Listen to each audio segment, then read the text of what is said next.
approached this project by playing and analysing various games to understand the features of them and what the audience found so unique about them. The games I analysed were Mario Kart on the Wii, FIFA 13 on Xbox 360, and Uncharted 2 Among Thieves on PlayStation 3.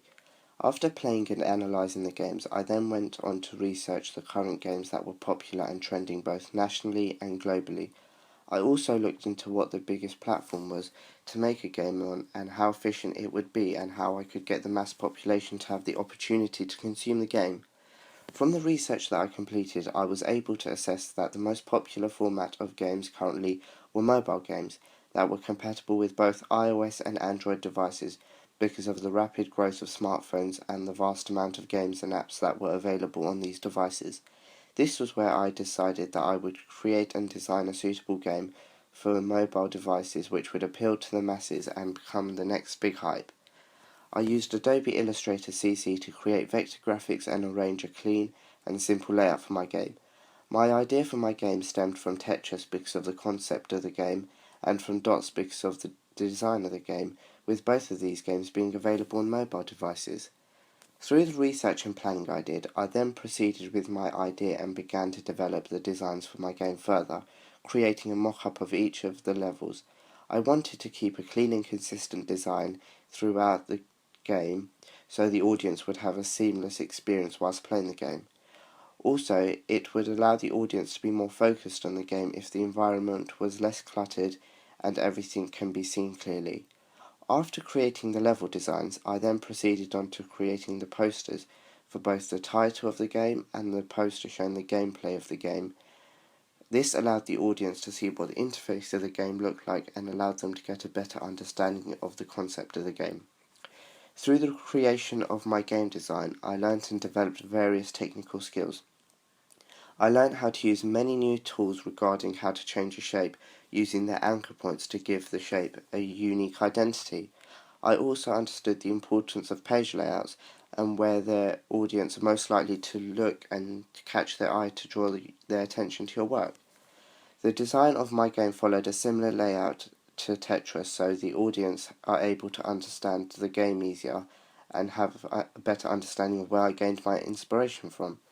I also understood that my layout had to be clearly communicated to my audience to enable my game to become a success. When I first started designing the level layouts to the game, I played around with the vector shapes and graphics to put my own identity in the game. I broke the layout into thirds so that 2/3 of the level layout would have gameplay interface, whilst the last third would have the scores and information about the level. Also, every level had a month placed near the top, with an image that symbolised the month of the level at the top and bottom of the page, giving the audience more of a seasonal feel whilst playing the game and immersing them into the game further. By using the rule of thirds, the layout had its own identity and made the audience look at the game from a different perspective. I kept the design simple and concise because my design style has always followed a simple concept and has always had colour in it because of my personality. Size is vital within the design of games, so I kept the balance between the assets, allowing my game to look in proportion. I also ensured that all elements on the game were in proportion, making the text a medium size in conjunction with the box containing the circles.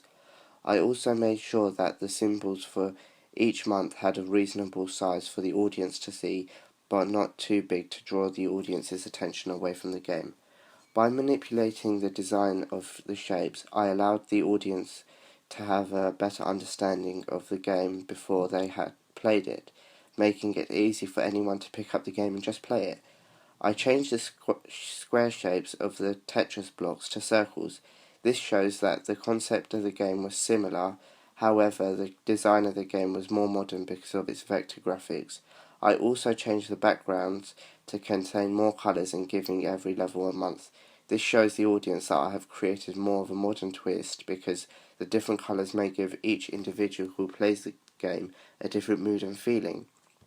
The key codes and conventions of a game design poster have a suitable sized title in a font which would draw the audience's attention, to include graphics and content which would relate and have meaning to the game, and include appropriate colour schemes which relate to the theme of the game. I ensured that all of these features were represented in my work so that the audience were able to recognise the poster and understand the concept of the game. The key values within my piece of work are creating a concept and design of a game which could be consumed by the masses. Also, I am able to understand the use of a clean and simple layout, allowing my audience to have a seamless experience whilst playing the game. The overall design of my game is original because of the style that I have chosen by using various colours to entice the audience into playing the game. Throughout the creation of this piece of work, I completed many mini tests and trials. I had to experiment with colours, making sure that the colours of the levels went together with regards to the colours of the background, text and symbols. I feel that colour is a vital element because my game was related to colours, and colours are also a form of communicating because they hold different meanings and messages.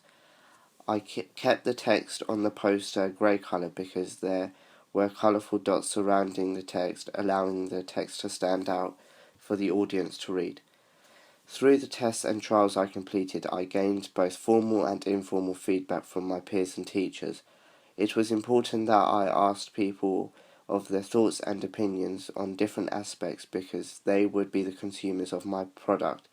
Each time I asked the audience what they thought I was communicating through my work, I received the right answer, showing that I was on the right track. I received more formal feedback from my teacher with regards to layout design and more improvements I could make. Throughout the process, I gained feedback helping me to develop my design work further and ensure that the audience understand the concept of the game.